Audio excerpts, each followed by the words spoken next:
everyone, it's Miss Carla from the Phonological Library. Welcome to another video of our early literacy series.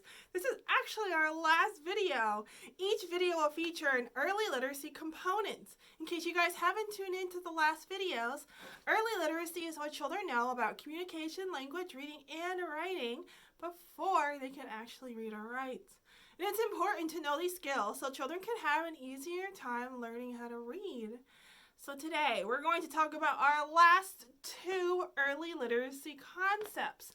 We are going to start off with something called phonological awareness.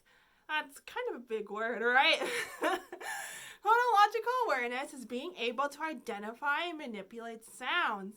It is also the ability to hear and play with the smaller sounds and words. Children who can hear words come apart will be more successful in sounding out words, right? Decoding when they are starting to learn how to read. It's very important, right? So, how do I talk about phonological awareness during my story times? During story times, I try to read books that feature rhyming words. And I like to point them out. I like to say time, rhyme. Those words sound alike, so they must rhyme, right? Many of my songs during toddler story times also encourage children to imitate sounds and noises like moo, beep, and honk, right? If you're a cow and you know it, say moo, moo, moo, moo, right? I also love books that have repetition, like Pete the Cat. I love Pete the Cat. And where kids can say the last words of a sentence or a song. We also sing so much during our story times, right?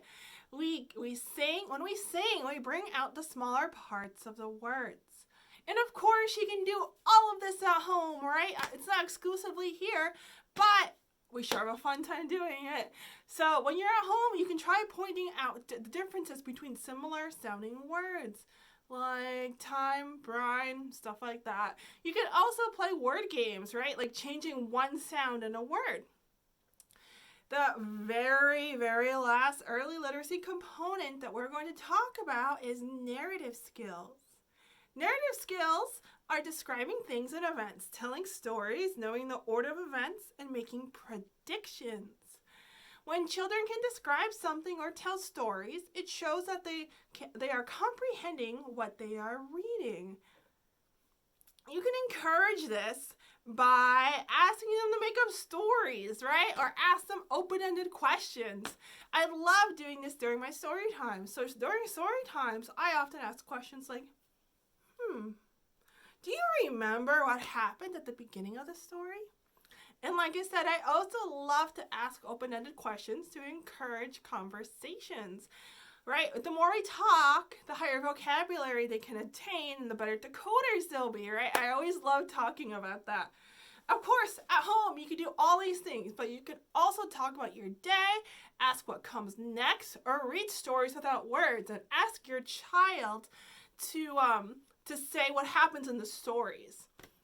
Yeah, it's pretty fun. It's always interesting to see what kids will come up with, right? All right, guys, that's all I have to say today. I hope you guys learned something new, and I hope these definitions and ideas will help you and your child. Make sure you subscribe and like. I'm glad you guys decided to stick around for this series. If you guys have missed any videos, please go back to our YouTube channel. We do have a playlist. I am so glad you guys decided to spend this time with me. Stay well, and I'll see you guys later. Bye.